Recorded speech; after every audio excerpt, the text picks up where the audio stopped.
ارسال بلند روی دروازه، فرصت، این ضربه ثابت، گل! اصل اساس همینه. استقلال دو ستاره گل اول بازی رو میزنه.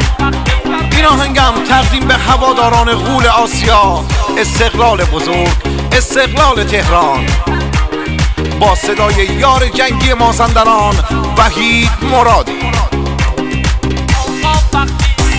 آقا وقتی که کندی پرواز